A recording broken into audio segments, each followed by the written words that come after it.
नमस्कार दोस्तों, English language corridor में आपका स्वागत है। यहाँ पर आपको इंग्लिश सीखना होता है आसान और मजेदार। आज यहाँ पर जिस टॉपिक को हम सीखने वाले हैं वो है पास्ट टेंस, और उस पास्ट टेंस को हम चार्ट के माध्यम से सीखेंगे। अर्थात एक ऐसा चार्ट आपके सामने आ रहा है जिसको केवल आप एक बार देख करके ही सारे उसकी सिस्टम को समझ जाएंगे। अर्थात आज आपका सारा कंफ्यूजन दूर हो जाएगा, क्योंकि एक लाइन में, एक दृश्य में आप सारे सेंटेंस को समझ जाएंगे कि पास्ट इंडेफिनिट टेंस होता क्या है, इसके रूल क्या होते हैं, ये किस किस तरीके से बनते हैं। इसको आपको रूल याद भी नहीं करना है, जैसे ही ये आपका दिमाग बिल्कुल कैमरे की तरह से उसको आपको आपके माइंड में फीड कर लेगा, स्कैन कर लेगा। तो अगर आपको ये चार्ट सीखना हो और ये पास्ट टेंस सीखना हो तो आप वीडियो के अंत तक बने रहिएगा। बहुत ही शानदार तरीके से मैंने इसको ऑर्गेनाइज किया है, आप देखते रहिए एक एक करके। तो इसमें सबसे पहले देख लीजिए, मैंने इसका नाम रखा है डे 4 है, टेंस है master chart 12 tense with 4 sentences. तो 12 टेंसेस हैं और उस 12 टेंसेस को फिर 4-4 सेंटेंसेस में बनाया गया है। तो आज हम उसमें 5वां सेंटेंस पढ़ेंगे। तो इसमें है past indefinite tense. Past indefinite tense की ये छोटी सी डिफिनेशन मैंने दिया है, फिर इसका बाद में मैं आपको एक डिटेल वीडियो भी दूंगा, उसमें पूरी तरह इसको समझाऊंगा। पहले ये जान लीजिए, ये काल अतीत में पूरी हो चुकी क्रियाओं को व्यक्त करता है। अर्थात इस टेंस में पीछे हुई कंप्लीट क्रियाओं के बारे में बात किया जाता है। इसका एक फॉर्म होता है अफर्मेटिव सेंटेंस, अफर्मेटिव होता है। और इसमें दूसरा, इसकी जो सबसे इंपॉर्टेंट जो बनावट होती है वो होती है सब्जेक्ट वर्ब ऑब्जेक्ट। इसमें सब्जेक्ट क्या होता है आप बहुत पहले से जान रहे हैं। इसमें वर्ब की प्लस वर्ब की सेकेंड फॉर्म आती है और फिर उसके बाद ऑब्जेक्ट आता है। सब्जेक्ट वर्ब ऑब्जेक्ट आपको मैंने प्रेजेंट टेंस वाले में बता दिया है, बहुत बार बार एक ही बात बताने में कोई फायदा नहीं है। तो अब यहां जान लीजिए कि वर्ब की सेकेंड फॉर्म क्या होती है। तो ये जैसे गो है, गो की ये सेकेंड फॉर्म जो होगी वो वेंट होगी, और अगर हम थर्ड फॉर्म की बात करेंगे तो गॉन होगी। तो इस तरीके से वर्ब की सेकेंड फॉर्म होती है। अब बात आती है यहां पर वर्ब की सेकेंड फॉर्म यूज करने का। तो अब यहां पे एग्जांपल देख लीजिए, शी वेंट टू स्कूल। और दूसरा एग्जांपल मैंने लिखा है दे प्लेड क्रिकेट। वे लोग स्कूल गए, अर्थात वो लोग स्कूल जा चुके हैं या उनके जाने की काम कंप्लीट हो गया था। They went to, she went to school. They played cricket, उन लोगों ने क्रिकेट खेला। अब देखिए, इस पे अगर हम बात करते हैं, एक इसमें टॉपिक आता है इंट्रोगेटिव सेंटेंस। इंट्रोगेटिव सेंटेंस ये होता है, जैसे मैं आपको बता दूं, उसके पहले वाले भी मैंने बताया था कि इंग्लिश सेंटेंस में वर्ब के साथ हेल्पिंग वर्ब का प्रयोग किया जाता है, और उस हेल्पिंग वर्ब को पहले ही प्रयोग करके उसको क्वेश्चन बना दिया जाता है, क्वेश्चन वाला सेंटेंस बना दिया जाता है। अर्थात कोई बात पूछने वाला सेंटेंस बना दिया जाता है, जिसमें मैटर ये होता है कि आप जब किसी से कोई बात पूछनी होती है तो इस सेंटेंस का प्रयोग करते हैं। लेकिन इसमें एक चीज सबसे इंपॉर्टेंट ये होती है कि इसमें जवाब 2 तरीके से होता है और सवाल भी 2 तरीके से होता है। तो एक सवाल तो ये होता है कि जिसका आपको डिटेल में आंसर देना पड़ेगा, और एक ये जो जवाब है, ये जो सवाल क्रिएट करेगा, इसको आप यस और नो में कर सकते हैं। अब ये क्वेश्चन बनता कैसे है, जैसे मैं आपको एक हिंदी में इसके पहले वाले में भी मैं बता दूं। जैसे आप लोग किसी से पूछते हैं खाए, और पूछा खाए, वर्ड वही है, केवल आपका टोन बदला और अर्थ बदल गया। तो उसी तरीके से इसमें भी टोन बदलता है और अर्थ बदल जाता है। अब इसमें इंट्रोगेटिव सेंटेंस बनाने के लिए होता क्या है कि लगभग 2 टेंस को छोड़ करके, मैं चूंकि यहां पे चार्ट में बनाया हूं इसलिए चार्ट स्लिप कर रहा है जबान पे। तो 2 टेंस को छोड़ करके, जैसे present indefinite tense, present indefinite और पास्ट इंडेफिनिट, पास्ट इंडेफिनिट, इन दोनों में हेल्पिंग वर्ब का प्रयोग नहीं होता है। जैसे ही गो, ही वेंट, तो इसमें हेल्पिंग वर्ब नहीं आया। तो जब हमको यस और नो का क्वेश्चन बनाना होता है तो उसका हेल्पिंग वर्ब पहले करना पड़ता है। तो आपने प्रेजेंट टेंस वाले में आपने सीखा था इंडेफिनिट में कि उसमें हम लोगों ने डू लगाया था। हमें एक वर्ब चाहिए, हेल्पिंग वर्ब चाहिए, तो हमने उसमें डू लगाया था। उसी तरीके से हम यहाँ पे डिड लगाते हैं। और जब इसका स्ट्रक्चर कैसे बन जाता है, सबसे पहले डिड लग जाएगा, सब्जेक्ट बन जाएगा और वर्ब की फर्स्ट फॉर्म आ जाएगी। इस बात को एक बार मैं आपको रिपीट कर दूं कि ये दिमाग में आप बैठा लीजिए कि इंग्लिश के सेंटेंस में हमें जब फॉर्म चेंज करना होता है अफर्मेटिव, इंटरोगेटिव, निगेटिव, तो करना क्या होता है कि वर्ब में जो पहले वर्ब प्रयोग होती है, चाहे वो हेल्पिंग वर्ब हो चाहे कोई भी हो, उसी को बदला जाता है। दूसरी वाली वर्ब उस पर असर नहीं करती है। एक सेंटेंस की मैं बात कर रहा हूं, एक सेंटेंस में वही वर्ब बदली जाती है पहली वाली, और दूसरी वाली वर्ब को सेम छोड़ दिया जाता है जैसे पहले वाले में छोड़ा गया था, अर्थात जैसे अफर्मेटिव वाले में वो थी। बात समझ में आ गई? तो अब यहां पे देखिए वर्ब की फर्स्ट फॉर्म, अभी तो आपने पढ़ा था यहां पे, आपने यहां पे पढ़ा था वर्ब की सेकेंड फॉर्म, यहां पे पढ़ा है आपने वर्ब की सेकेंड फॉर्म, और यहां पे पढ़ रहे हैं वर्ब की फर्स्ट फॉर्म। तो इसमें है क्या चीज, डू की सेकेंड फॉर्म होती है डिड, डू की सेकेंड फॉर्म होती है डिड। ये डू है और इसकी सेकेंड फॉर्म है ये डिड। तो जब हमने सेकेंड फॉर्म लगा दिया तो अब जैसे मैंने रूल बताया कि जो दूसरी वर्ब होगी वो अपने पुराने फॉर्म में आ जाएगी। तो यहां पे डिड आ गया, डिड जो है आएगा, फिर उसके बाद सब्जेक्ट आएगा, और फिर उसके बाद वर्ब आएगा, और फिर उसके बाद ऑब्जेक्ट आएगा। जैसे did she go to school, क्या वो स्कूल गई। नेक्स्ट आया है डिड दे प्ले क्रिकेट, क्या उन लोगों ने क्रिकेट खेला। इस एक सेंटेंस। फिर उसी में निगेटिव सेंटेंस आ जाता है। अब निगेटिव सेंटेंस की हम बात करते हैं। देखिए इसमें क्या होता है, सब्जेक्ट होता है, डिड होता है, और उसके साथ नॉट लगता है, डिड नॉट होता है। फिर वर्ब की फर्स्ट फॉर्म आती है। मतलब फिर आप रूल जानिए कि जब हमने वर्ब की पहला फॉर्म चेंज कर दिया यहाँ पे डिड, तो अब हमको दूसरा फॉर्म चेंज करने की जरूरत नहीं है। तो ये वर्ब की फर्स्ट फॉर्म आ गई, फिर उसके बाद ऑब्जेक्ट आ गया। जैसे देखिए she did not go to school, वो स्कूल नहीं गई। She did not go to school, they did not play cricket. अब एक बहुत ही इंपॉर्टेंट क्वेश्चन इसमें आता है, जैसा इसको देखिए, थोड़ा सा इसको समझते हैं।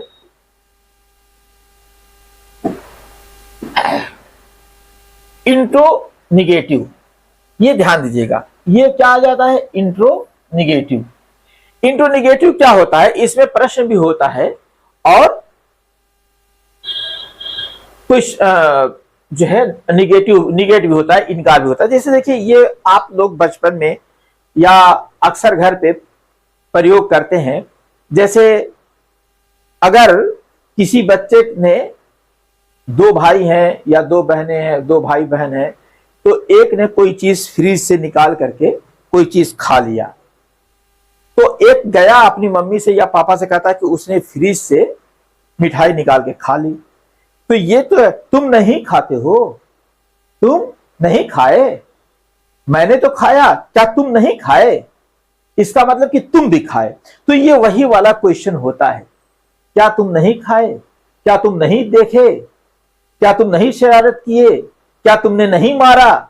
इस तरीके के सेंटेंसेस आते हैं। यही सेंटेंस इसमें बोला जाता है। बहुत ध्यान से सुनिएगा, ये आप अक्सर अननोइंगली बोलते रहते हैं लेकिन कभी समझ में बात नहीं आती है कि हमारा ये एक टॉपिक है।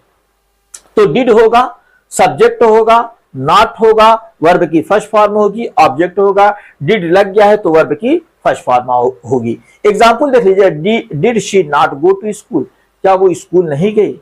अगला है did they not play cricket, क्या उन लोगों ने क्रिकेट नहीं खेला।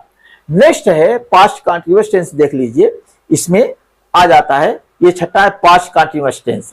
हमने पास्ट इंडेफिनिट टेंस पढ़ा था, अब इसमें आ जाइए पास्ट कंटीन्यूअस टेंस की बात करते हैं। कंटिन्यू के माने होता है जारी होना, जारी रहना। अब देखिए यह काल अतीत में किसी विशेष समय पर चल रही क्रिया को दर्शाता है। शॉर्ट डिफिनेशन यहां मैंने दिया है, आपको लॉन्ग डिफिनेशन आपको किसी आगे वीडियो में मिलेगी। अर्थात ये पिछले समय में, उस समय का आप वर्णन कर रहे हैं जब कोई काम हो रहा था। इसमें है तो सबसे पहले इसका स्ट्रक्चर देख लीजिए कैसे बनता है। ये अफर्मेटिव सेंटेंस का स्ट्रक्चर है। हर टेंस में 4 होते हैं, अफर्मेटिव, इंट्रोगेटिव, निगेटिव, इंट्रोनिगेटिव। तो ये सब्जेक्ट होता है, इसमें सबसे पहले सब्जेक्ट आता है और इसमें प्रयोग होता है वॉज और वर। इसमें क्या प्रयोग किया जाता है? वॉज और वर। तो ये है वॉज और वर। वर्ब की आईएनजी फॉर्म का प्रयोग होता है। वर्ब की अर्थात वर्ब की फर्स्ट फॉर्म में आईएनजी लगाया जाता है। तो और प्लस उसके बाद फिर ऑब्जेक्ट आता है। ये बातें फिर से दिमाग में रखिए। सब्जेक्ट होता है, अब इसमें देखिए वाज और वर होता है और वर्ब की फर्स्ट फॉर्म में आईएनजी जुड़ा होता है और ऑब्जेक्ट होता है। यानी कि जैसे गो है तो गोइंग है, रीड है तो रीडिंग है, प्ले है तो प्लेइंग है। ये वर्ब की एक फॉर्म होती है। अब देखिए she was reading a book. अब देखिए शी के साथ वॉज लग रहा है, रीडिंग अ बुक, वो किताब पढ़ रही थी। She was reading a book, वो किताब पढ़ रही थी। दे वर प्लेइंग क्रिकेट, वे लोग क्रिकेट खेल रहे थे। अगर हम इसी क्या दूसरी फॉर्म पढ़ते हैं, इंट्रोगेटिव पढ़ते हैं, तो अब देखिए अभी आपने पास्ट इंडेफिनिट टेंस में मैंने बताया था कि हेल्पिंग वर्ब हम पहले कर देते हैं। तो इसमें भी हेल्पिंग वर्ब पहले आता है।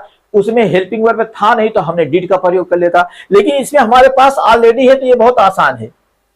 ये देख लीजिए, इसमें ऑलरेडी हमारे पास वाज वर होता है, तो या तो वाज होगा या वर होगा।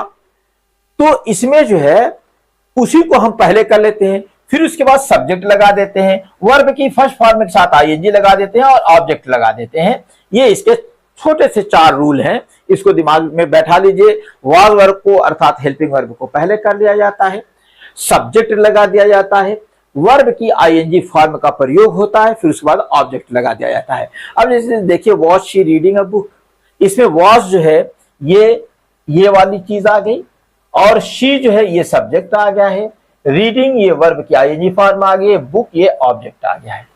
ये 4 चीजें आ गई हैं। फिर उसके बाद इसी तरीके से आपका ये दूसरा है वर है। इसमें देखिए वॉज का प्रयोग हुआ था और इसमें वर का प्रयोग हुआ है। तो वर जो है यहां पे आ गया और दे जो है ये ऑब्जेक्ट है, तो ये यहां पे आ गया, सॉरी सब्जेक्ट है। और प्लेइंग ये वाला जो है ये वर्ब की आईएनजी फॉर्म है और क्रिकेट ऑब्जेक्ट की तरह काम कर रहा है। They were playing cricket, were they playing cricket, क्या वो लोग क्रिकेट खेल रहे थे। तो ये आपका एक क्वेश्चन हो गया। फिर उसके बाद बात आती है निगेटिव की। अब निगेटिव देखते हैं, निगेटिव में होता क्या है? सब्जेक्ट होता है वॉज वर, यानी जो आपको आवश्यकता हो, और नॉट लगता है, वर्ब की फर्स्ट फॉर्म के साथ आईएनजी लगता है और ऑब्जेक्ट लगता है। धीरे से देखिए, बहुत आराम से देखिए। शी जो है ये सी सब्जेक्ट है, ये यहां पे आ गया। वॉज और वर में से ये वॉज यहां पे आ गया और नॉट जो है, नॉट देख लीजिए आराम से, यहां से देखिए ये यहां पर नॉट आ गया। वर्ब की आईएनजी फॉर्म यहां पे आ गई और बुक जो है ये यहां पे आ गया। कितने आराम से ये चीज है। अब अगर आप नहीं पढ़ सकते हैं, नहीं समझ सकते हैं, तो फिर आपको कोई नहीं समझा पाएगा। अगर इसी चीज को अगर हम उसमें देख लेते हैं तो ये सेंटेंस होगा she was not reading a book. अब अगर हम इसी को दूसरा सेंटेंस पर भी फीड कर लें तो दे जो है ये सब्जेक्ट है, ये यहां पे आ गया। वर जो है ये यहां पे आ गया और नॉट तो यहां पे आ गया और वर्ब की फर्स्ट फॉर्म के वर्ब की फर्स्ट फॉर्म के साथ ये आईएनजी फॉर्म आ गया और क्रिकेट, अरे सॉरी ये यहां पे मैं लगा दिया, ये यहां पे नहीं, ये क्रिकेट ऑब्जेक्ट यहां पे आ गया क्योंकि ये उस लाइन का था, ये यहां से आ गया तो ये ऑब्जेक्ट आ गया। दे वर नॉट प्लेइंग क्रिकेट, वे लोग क्रिकेट नहीं खेल रहे थे। अब देखिए इसी का इंट्रोनिगेटिव सेंटेंस है। इंट्रोनिगेटिव सेंटेंस को पढ़ते समय थोड़ा सा ध्यान दिया कीजिए। ये यूज तो बहुत होता है लेकिन इसको हम लोग इंग्लिश में बहुत हवा बनाए हुए रहते हैं, बहुत पहाड़ समझते रहते हैं, तो इसको आप पहाड़ मत समझिए। इसमें देख लीजिए इंट्रोनिगेटिव जो सेंटेंस होता है अर्थात जिसमें क्वेश्चन और निगेशन दोनों होता है, आप प्रश्न भी पूछते हैं और इनकार भी कहते हैं। तो जब प्रश्न होगा तो वाज वर पहले आ जाएगा, सब्जेक्ट होगा, नॉट होगा, वर्ब की आईएनजी फॉर्म होगी, ऑब्जेक्ट होगा। ठीक है, 1 2 3 4 5 चीजें इसमें बेसिकली आती हैं। तो सबसे पहले इसमें आ गया वॉज। आप देख रहे हैं ये वॉज है, जब हम पहले किए तो ये वॉज यहां पे आ गया। फिर उसके बाद जो है शी है, ये सब्जेक्ट है, तो ये देखिए ये शी सब्जेक्ट यहां पे आ गया। ये नॉट है, ये यहां पे आ गया। और रीडिंग ये वर्ब की ये वाली फॉर्म आ गई। और ये बुक ऑब्जेक्ट है, ये यहां पे आ गया। यानी कि ये तीनों चारों पांचों चीजें 1 2 3 4 5 चीजों को मैंने आपको एक्सप्लेन कर दिया कि ये 5 चीजें इनफैक्ट है क्या चीज। इसी तरीके से दूसरे आंसर को, दूसरे एग्जाम्पल को देख लीजिए। वर यहां पे है, यहां देख रहे हैं वर है, तो ये वाला वर यहां पर आ गया। फिर उसके बाद दे है, तो दे जो है सब्जेक्ट है, ये यहां पे आ गया। और नॉट है, ये यहां पे आ गया। प्लेइंग है, ये यहां पे आ गया। और ये क्रिकेट है, ये यहां पे आ गया। बड़े आसान तरीके से आप समझ सकते हैं, बहुत सिस्टमेटिक मैं आपको बता रहा हूं। तो ये हो जाएगा वर दे नॉट प्लेइंग क्रिकेट, क्या वे लोग क्रिकेट नहीं खेल रहे थे। अब इसके दूसरे टॉपिक पे हम लोग आते हैं, पास्ट इंडेफिनिट टेंस को समझते हैं, पास्ट परफेक्ट टेंस को समझते हैं। पास्ट इंडेफिनिट टेंस समझ लिया हमने, पास्ट कंटीन्यूअस टेंस समझ लिया, ये चौथा है past perfect tense. Past perfect tense क्या होता है, वैसा बहुत ध्यान से इसको देखिएगा। इसमें होता क्या है, यह काल अतीत में किसी दूसरी क्रिया से पहले पूर्ण हुई क्रिया को दर्शाता है। ऐसा होता है कि इसमें दो क्रियाएं होती हैं, एक पहले होती हैं और एक बाद में होती हैं। तो इसी को यह कहता है ये अतीत में किसी दूसरी क्रिया से पहले पूर्ण की जाती है। यानी कि एक कोई काम होता है और उस काम से पहले एक काम कर लिया जाता है। हालांकि यहाँ पे थोड़ा सा ये मैंने डिफिनेशन शॉर्ट लिखी है आपको थोड़ा सा समझाने के लिए। इसकी डिटेल डिफिनेशन आपको अगले वीडियो में मिलेगी। तो इसका जो ये होता है, इसमें भी अफर्मेटिव इंट्रोगेटिव निगेटिव होता है। तो इसका अफर्मेटिव सब्जेक्ट है प्लस हेड लगता है, वर्ब की थर्ड फॉर्म लगती है। मैंने आपको बता दिया कि वर्ब की थर्ड फॉर्म क्या होती है। और फिर उसके बाद ऑब्जेक्ट। तो बहुत आसान है। शी हैड फिनिश्ड होमवर्क, उसने काम समाप्त कर लिया है। शी हैड फिनिश्ड होमवर्क, अब उसने काम समाप्त अपना होमवर्क कर लिया है। अब कब कर लिया है, तो एक और क्रिया, मैंने उसको यहां पे प्रयोग नहीं किया है ना। मैंने जैसे अगर कह दिया जाए कि she had finished homework before sunset, सूरज डूबने से पहले उसने काम कर लिया है। तो इस तरीके के सेंटेंसेस आते हैं। मैं एक सेंटेंस को प्रयोग किया हूं, दूसरी क्रिया को नहीं प्रयोग किया है, क्योंकि मैंने यहां दूसरी क्रिया की बात नहीं की है। यहां पे इतनी बात आप समझ लीजिए, दे हैड प्लेड क्रिकेट, वे लोग क्रिकेट खेल चुके हैं। अब कब लोग क्रिकेट खेल चुके थे, बिफोर यू, यानी कि तुमसे पहले वो लोग क्रिकेट खेल चुके थे। अब चलिए आइए इसी का इंट्रोगेटिव देख लेते हैं। इंट्रोगेटिव में आपको मैंने बता ही दिया है कि अगर सेंटेंस में हेल्पिंग वर्ब का प्रयोग हुआ है तो उसी हेल्पिंग वर्ब को पहले ले लिया जाएगा। और हेल्पिंग वर्ब का प्रयोग होता ही है दो सेंटेंसेस को छोड़ करके, पास्ट इंडेफिनिट टेंस को छोड़ करके और प्रेजेंट इंडेफिनिट टेंस को छोड़ करके। तो इसमें हैड प्रयोग हुआ है, तो हैड पहले आ जाएगा, फिर सब्जेक्ट आ जाएगा, फिर वर्ब की थर्ड फॉर्म आ जाएगी, फिर ऑब्जेक्ट आ जाएगा। जैसे हैड शी फिनिश्ड होमवर्क, ये हैड है, ये यहां पे पहले आ गया है, ये यहां पे आ गया है। और शी ये सब्जेक्ट है, ये यहां पे आ गया है। फिनिश ये वर्ब की सेकेंड फॉर्म यहीं पे देख लीजिए, अरे सॉरी थर्ड फॉर्म देख लीजिए। होमवर्क ये यहां पे ऑब्जेक्ट आ गया है। तो इस प्रकार से इसमें चार चीजों का प्रयोग हुआ, चारों आपने देख लिया। इसी प्रकार से अगर हम दूसरे एग्जाम्पल को देखते हैं, दूसरा वाला एग्जाम्पल जब आप देखेंगे उसमें क्या मिलता है, हैड दे प्ले क्रिकेट, क्या उन लोगों ने क्रिकेट खेल लिया है। तो हैड आपका सीधे सीधे यहाँ पे देख लीजिए, ये हैड यहाँ पे आ गया है और सब्जेक्ट जो है दे जो है यहाँ पे आ गया है, वर्ब की थर्ड फॉर्म यहाँ पे आ गई है और क्रिकेट जो है यहाँ पे आ गया है। तो इसमें भी चारों चीजों का प्रयोग हो गया है। बड़े आराम से आप इन चीजों को देखते जाइए और आप समझते जाइए।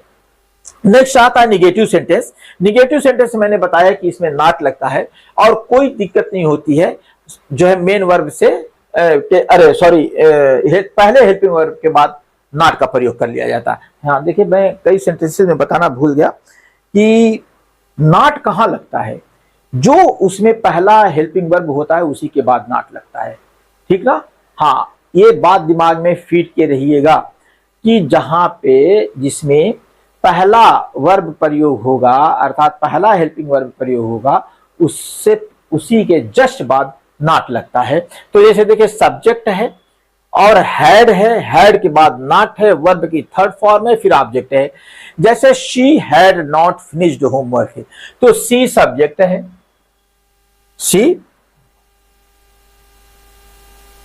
सी सब्जेक्ट है, और ये हैड जो है ये यहाँ पे देखिए ये आया हुआ है, ये हैड है यहाँ पे आया हुआ है। फिर उसके बाद यहां से लेके चले आइए, ये नॉट यहाँ पे आया हुआ है। फिनिश ये वर्ब की थर्ड फॉर्म यहाँ पे आई हुई है, और होमवर्क ऑब्जेक्ट यहीं से देख लीजिए।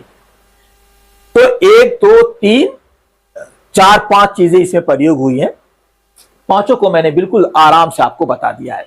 अब इसी का अगर दूसरा एग्जाम्पल आप देखते हैं, दे हैड नॉट प्लेड, तो दे हैड नॉट प्लेड, इसमें देखिए दे आया हुआ है, सब्जेक्ट है, हैड जो है फिर उसके बाद हैड है, फिर उसके बाद ये नॉट है, फिर उसके बाद ये प्लेड वर्ब की थर्ड फॉर्म है, फिर उसके बाद ये क्रिकेट ये है। तो इसमें भी 5 वर्ड हैं और पांचों को मैंने एनालिसिस कर दिया।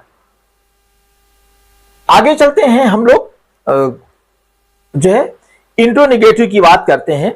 इंट्रोनेगेटिव क्या होता है? वही रूल है जो सारे रूल प्रयोग किए वही इसमें भी है।